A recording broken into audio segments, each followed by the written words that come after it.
Hi everyone, it's Jay here, and today I'm going to review the manga and manhwa I read in the first month of 2025. I read 10 volumes.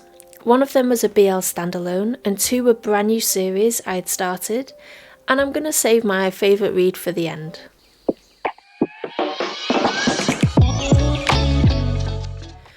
I reread the series The Otherworld's books depend on the bean counter because volume 5 came out recently, and it had been quite a big gap since volume 4 had been released. It was my first time reading volume 5 and I really enjoyed it. For those who don't know, at the start of the series, a girl called Yua is being transported to another world, and as she's crying out for help, a passerby called Kendo goes to help her and they both get pulled into another world. She's seen as the Holy Maiden there to save them, and he ends up working for the bookkeeping section, but because his body cannot stand magic molecules, he has to be careful as they are everywhere.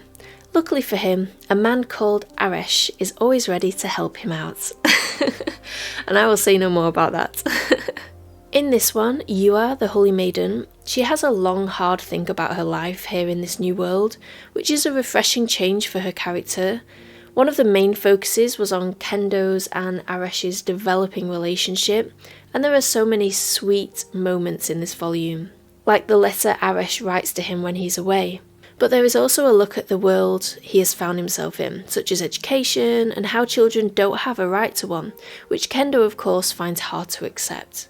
If you haven't read this series before but love BL fantasy isekais, I highly recommend it. I love this series and have reread it a number of times. Moving on to the Dragon King's Imperial Wrath Volume 3, I was not impressed at all. It was the final volume in the series and it felt horribly rushed. The Bird Clan was introduced in the last volume, and so when they kidnapped Yuchun and Ryuying, I was expecting some good stuff. And it started off promising with some interesting characters being introduced to us, and then nothing. It ended very quickly, and it was a complete waste of some potentially very interesting characters and internal politics. It was so badly handled, I was annoyed and read the rest of the volume in quite a bad mood. Which is probably why I didn't enjoy it. It didn't help that Yawen was so boring in this one too. He turned into a rampaging dragon, and it was boring. I don't know what to say. He's the male lead, and his character fell flat in this one.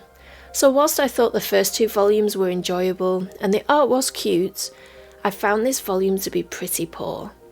I would find it hard to recommend the series based on the bad ending, which is not something I want to say. If you are reading this at the moment, I hope you enjoy it more than I did. Sticking with the negatives, I read volume 1 of I Tamed My Ex-Husband's Mad Dog.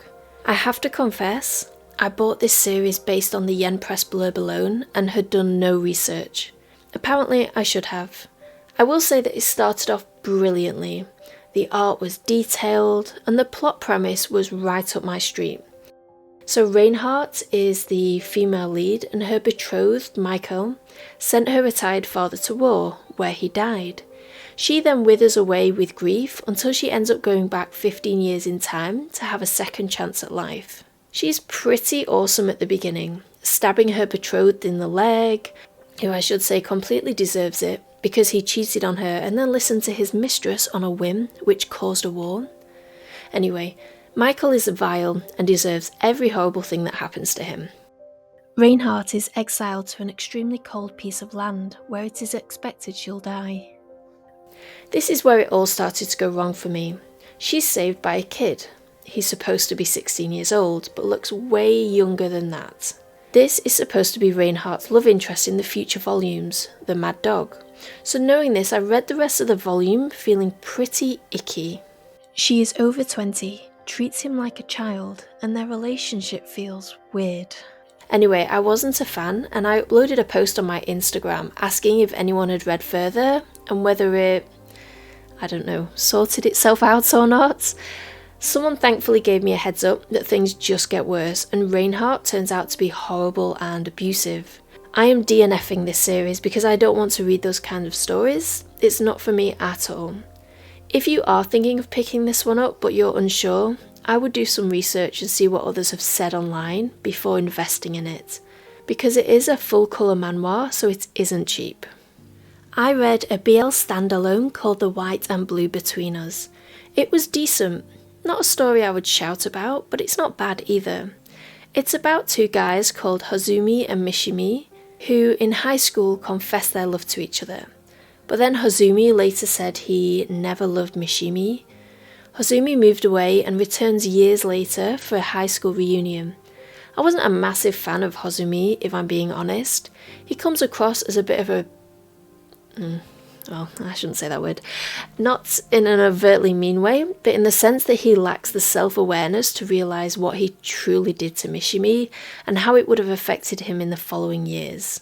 You got the impression he had moved on with his life, whilst Mishimi didn't. He really took the rejection to heart, which I can't blame him for, to be honest. One of the characters, Hozumi's brother, he seemed really cool, and I liked how he had his brother's back and just seemed happy to live life without getting bogged down by things.